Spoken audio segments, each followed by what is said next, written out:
দাড়িভিটে 2018-এ গুলি চলেছিল, দুজনের মৃত্যু হয়েছিল। তারপরে তদন্তের পর তদন্ত এগোচ্ছে, এনআইএ তদন্তভার নিয়েছিল। কিন্তু এনআইএ এতদিন ধরে কি করছে প্রশ্ন বিচারপতির।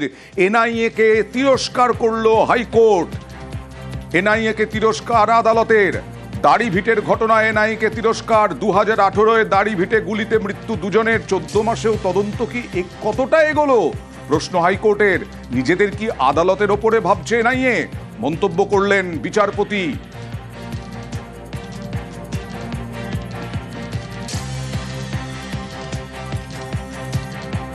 গত বছরের মে মাস থেকে এখনো অবধি এনআইএর পক্ষে কোনো কিছু এই ইনভেস্টিগেশনটার অগ্রগতির ব্যাপারে কোনো পদক্ষেপ করেছে বলে আজকের কোর্ট প্রসিডিংস থেকে আমার কোনো রকম বোধগম্য হলো না। যে বেঞ্চ আজকে যিনি মামলা শুনেছেন উনি কিন্তু খুব কড়া ভাষায় আজকে এনআইএকে বলেছে, অ্যাজ এ লাস্ট চান্স আমি তোমাদেরকে টাইম দিলাম, এনআইএ যেন প্রপার ইনভেস্টিগেশন রিপোর্ট এবং চার্জশিট এবং এনআইএর এক্স্যাক্টলি এনআইএর কী তদন্তে বেরিয়ে এসেছে সেটা কিন্তু কোর্টের কাছে খোলসা করে বলতে হবে। এবং সেখানে কিন্তু কোনো রকম টাইম বা কোনো অজুহাত বা কোনো কোনো রকমভাবে এটা যেন ডিলে আর না করা হয়। হাইকোর্টের অর্ডার যদি অমান্য করে তাহলে কিন্তু এনআইএর বিরুদ্ধে কোর্ট কড়া পদক্ষেপ নেবে। এবার মানুষের সমস্যা তুলে ধরছি। বজবজের একটি নার্সিংহোমে ডিসেম্বরে এক মহিলা দুর্ঘটনায় ভাঙা হাড় জুড়তে তার পায়ে বসানো হয় প্লেট, আর এর মধ্যেই সেই প্লেট ভেঙে গেছে। নিম্নমানের প্লেট নার্সিংহোমে বসানো হলো। হাড় জুড়তে বজবজের নার্সিংহোমের বিরুদ্ধে এই অভিযোগ। অস্ত্রোপচারে প্রতিমা কয়ালের পায়ে বসানো হয় প্লেট। 12ই মার্চ এক্সরেতে, ডিসেম্বরে হয়েছে, 12ই মার্চ এক্সরেতে ধরা পড়ে ভাঙা প্লেটের ছবি। 3 মাসের মধ্যে কি করে ভাঙলো প্লেট? প্লেট নির্মাণকারী সংস্থা নার্সিংহোমের বিরুদ্ধে সরব দম্পতি। বজবজ থানায় গাফিলতির অভিযোগ, স্বাস্থ্য ভবনে অভিযোগ দায়ের পিন্টু কয়ালের তার স্বামীর। গাফিলতির অভিযোগ অবশ্য মানতে নারাজ নার্সিংহোম কর্তৃপক্ষ। তাহলে কি বলবেন? 3/3/2025 তো এক্সরে করে উনি দেখে বললো ওয়েল অ্যান্ড গুড, খুব ভালো হার্ট সেটিং হয়েছে, প্লেটও সেটিং হয়েছে, আপনি এবারে হাঁটুন। 4 মাসে পা ঠিক হয়ে গেছে। হ্যাঁ, ঠিক হয়ে গেছে। উনি এবারে বললেন হাঁটুন এবং উনি কীভাবে হাঁটতে হবে সেটাও দেখিয়ে দেবেন। 12/5/2025 উনি পায়ে ব্যথা অনুভব করতে থাকেন। আমি নিয়ে যেতে উনি সঙ্গে সঙ্গে এক্সরে করান। এক্সরে করানোর সাথে সাথে উনি এক্সরে প্লেট দেখে বলেন প্লেটটা ভেঙে গেছে, আবার ওটি করতে হবে। বজবজ তদন্ত কেন্দ্রে আমি অভিযোগ করেছি। আচ্ছা। এবং স্বাস্থ্য দপ্তরেও আমি যাব, অভিযোগ করব। ভুল চিকিৎসা হয়েছে এটা তো আমি বলতে পারবো না। এটা আমাকে স্বাস্থ্যভবন থেকে কোনো লেটার আসেনি, এরকম কিছু হয়নি। আর ভুল চিকিৎসা হয়নি। ইমপ্লান্টটা যে জিনিসটা থাকে, মানুষ বাড়িতে যাওয়ার পরে যদি পড়ে যায় নেক্সট টাইম, ওইটা তো আমরা দায়িত্ব নিব না। আমরা যখন ছুটি দিয়েছি, ইমপ্লান্টটা ভালো করে বসেছি, এক্সরে প্লেট আমাদের কাছে আছে, স্বাস্থ্যভবন চাইলে অবশ্যই ওনাকে আমি দিব। একবার ফ্র্যাকচার থাকলে উনি একবার করালেন, তখন আমরা দিলাম ইমপ্লান্ট, ছুটি সময় দেখালাম। তারপর উনি বাড়িতে গিয়ে ভেঙে এসেছেন, উনি আমার কাছে এসেছেন, আমরা ইমপ্লান্ট চেঞ্জ করেছি, আবার ওনার রিইমপ্লান্টেশন করেছি, এবার ওনাকে ছেড়েছি। এবার দেখুন পড়ুয়া, শিক্ষক শিক্ষিকা, তাদের কি সমস্যা। কৃষ্ণনগরে একটি প্রাথমিক বিদ্যালয়, তার বারান্দায় পড়ে আছে মদের বোতল, ভাঙা টুকরো। স্কুলে এবং গ্লাসও রয়েছে, এখানে নিয়মিত তার মদের আসর বসে। হতবাক শিক্ষক অভিভাবকরা। কৃষ্ণনগরের কবি নজরুল প্রাথমিক স্কুলের ঘটনা। কথা বলবো প্রতিনিধি সমীরের সঙ্গে। সমীর, এটা কি আগে দেখেননি নাকি প্রথম দেখলেন এই শিক্ষক শিক্ষিকা বা ছাত্ররা? দেখো, দীর্ঘদিন ধরে কৃষ্ণনগরের 16 নম্বর ওয়ার্ডের অন্তর্গত কবি নজরুল পৌর প্রাথমিক বিদ্যালয় কিন্তু সমাজ বিরোধীদের একটা মুক্ত অঞ্চলে পরিণত হয়েছে। গত 3 দিন ধরে স্কুল বন্ধ ছিল। আজ সকালে যখন স্কুল খোলা হয়, দেখেন স্কুল কর্তৃপক্ষ যে স্কুলের বারান্দায় ছড়িয়ে ছিটিয়ে রয়েছে ভাঙা মদের বোতলের কাঠের টুকরো। এবং যখন পড়ুয়ারা অভিভাবকের সঙ্গে আসেন, তারাও বিষয়টা দেখেন। এরপরে কিন্তু কোনো পড়ুয়াকে তার অভিভাবকরা স্কুলে রাখতে চায়নি, কারণ ওই কাঠের টুকরোতে তাদের হাত কেটে যেতে পারে, বিপদ হতে পারে। সেই কারণে কিন্তু পড়ুয়াদেরকে নিয়ে বাড়ি চলে যায় অভিভাবকরা এবং স্কুল কর্তৃপক্ষ ছুটি দিতে বাধ্য হন। তবে স্কুল কর্তৃপক্ষ যেটা অভিযোগ, দীর্ঘদিন ধরে এই এলাকায় কিন্তু সন্ধ্যে নামলেই সমাজ বিরোধীরা মদের চেক করে বা বিভিন্ন রকম অসামাজিক কার্যকর্ম করে।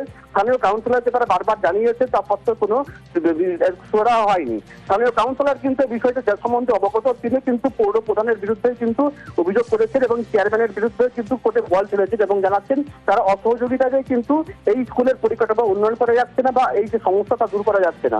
তবে আমরা চাই এই সমস্যার সমাধান হোক, কারণ এই সমস্ত ছোট ছোট পড়ুয়া তাদের মা বাবারা তারা পাঠাবেনই না স্কুলে, কিন্তু সন্ধে হলেই মদের আসর বসে যাবে। স্কুলে আমরা যখন ঢুকি দেখি যে স্কুলে ক্লাস ঘর দিয়ে বারান্দা দিয়ে পুরো কাচের টুকরো, মানে কাচ ভাঙা পুরো পড়ে আছে, বোতলের কাচ ভাঙা। সেটা দেখে বাচ্চাদেরকে নিয়ে গার্জেনরা চলে যাচ্ছে যে এরকম পরিবেশে বাচ্চাদেরকে এই স্কুলে রাখবে না। বোতলগুলো তো দেখে তো মনে হচ্ছে যে যারা এখানে রাতের বেলা সন্ধ্যের পরে এখানে নেশা টেশা করে সেই সব বোতল, এগুলো দেখে তো তাই মনে হচ্ছে। আমরা চাইছি যাতে এই সবগুলো যাতে বন্ধ হোক, এগুলো যাতে না হয়। মদের বোতল, মদ টদ খেয়ে সব মদের বোতল টোতল ভেঙে গুঁড়ো গুঁড়ো করে রেখেছে কাচের। বাচ্চারা এদিক ওদিক খেলবে, কিছু হয়ে গেলে তখন কে দায়িত্বটা নেবে? যার জন্য আমরা এইসব পরিস্থিতি দেখে আমরা বাচ্চাদের নিয়ে চলে যাচ্ছি। স্কুলের মধ্যে আড্ডা হয়, রাত হলে সন্ধ্যা হলে আড্ডা হয়, মদ জুয়ো খেলে, স্কুলটাকে কেউ স্কুলটাই তো মনে করছে না। এটা খুব লজ্জাজনক বিষয় যে একটা স্কুলের শিক্ষা প্রতিষ্ঠানে এইভাবে মদের আসর বসছে বা মদের বোতল ছড়িয়ে ছিটিয়ে থাকছে। এটা প্রথম না, এর আগেও বহু ঘটনা ওখানে ঘটেছে। বাচ্চাদের ওখানে পড়াশোনা করার মতন পরিবেশটা সত্যিই নেই, চারিদিকে জঙ্গল হয়ে গেছে, সাপখোর ঢুকে যায়। বিগত দিনে আমরা কৃষ্ণনগর পৌরসভায় বহুবার জানিয়েছি, তার সদুত্তর আমরা কিছু পাইনি। আবারও আমরা পৌরসভার মাননীয় চেয়ারম্যানকে চিঠি করব, স্কুলটার ডেভেলপমেন্ট করা প্রয়োজন। স্কুলটা সত্যি খুব খারাপ হয়ে গেছিলো, সেটা অনেকটা রিপেয়ার করা হয়েছে এবং ছাদ দিয়ে জল পড়ে বলে আমি ওটা প্যারেস্টান করব বলে এটাও আমাদের পরিকল্পনাও ছিল এবং পাঁচিল দিয়ে গেটটা করে দেবো সুন্দরভাবে, সমস্ত কিছু আমাদের পরিকল্পনা ছিল। কিন্তু আমাদের দলীয় কিছু কাউন্সিলর সেটা বোর্ড মিটিংয়ে বাধা দিচ্ছে যে যাতে আমি সেই কাজগুলো যাতে না করতে পারি। এদিকে যেটা শুনলাম, সত্যি এটা প্রশাসনকে আমি বলবো যাতে এটা না হয়। আর এটা দেখভালের দায়িত্ব কিন্তু ওখানকার কাউন্সিলর যদি দেখে সহযোগিতা করে নিশ্চয়ই আমি সব কাজ করতে রাজি আছি। দুর্ঘটনা এড়াতে বিভিন্ন জায়গায় অগ্নিকাণ্ডের ঘটনা ঘটে, আর সেই অগ্নিকাণ্ডের ঘটনা যাতে না ঘটে তার জন্য দমকল বিভাগের নজরে এবার পুরুলিয়ায় নার্সিং হোমগুলির অগ্নি নির্বাপন ব্যবস্থা। অগ্নি নির্বাপক যন্ত্র আছে কিনা, থাকলে সেগুলি ঠিকমতো কাজ করছে কিনা, আগুন লাগলে বাইরে বেরোনোর বিকল্প রাস্তা রয়েছে কিনা, সমস্ত বিষয় কিন্তু খতিয়ে দেখে দমকল বিভাগ। ইতিমধ্যেই কয়েকটি নার্সিং হোমকে তারা নোটিশ ধরিয়েছে। আরো ডিটেল জানাবো আপনাদের। ইন্দ্রজিৎ রয়েছে আমার সঙ্গে। ইন্দ্রজিৎ, দমকল বিভাগের তরফ থেকে বিভিন্ন জায়গায় তারা যান এবং দেখেন, বিভিন্ন বিষয় খতিয়ে দেখলেন যে কোন কোন জায়গায় বিকল্প পথ রয়েছে কিনা, আগুন লাগলে অগ্নি নির্বাপক যন্ত্র রয়েছে সেটা কাজ করছে কিনা, আর কোন কোন বিষয় দেখলেন, কোথায় কোথায় গেলেন তারা?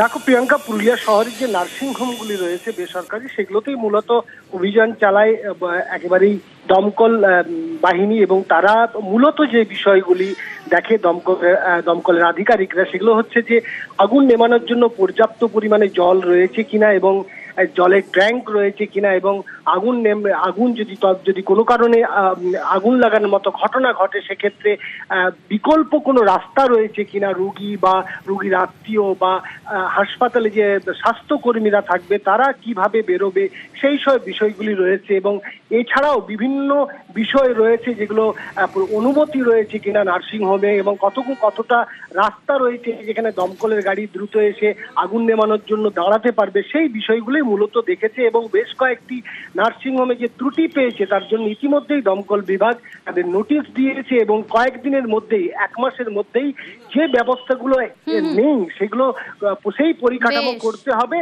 বলেই জানিয়েছে দমকল বিভাগ। শহরের মধ্যে যত হসপিটাল আছে সেগুলো সব আমরা অবজার্ভ করছি, ভিজিটে যাচ্ছি, তাদের সেফটি মেজার্স কী আছে, পেশেন্টদের সুরক্ষার জন্য কী আছে, যেগুলো ফায়ারের বিধি আছে, নিয়ম আছে, সেগুলোই মূলত আমরা তার উপরে জোর দিচ্ছি।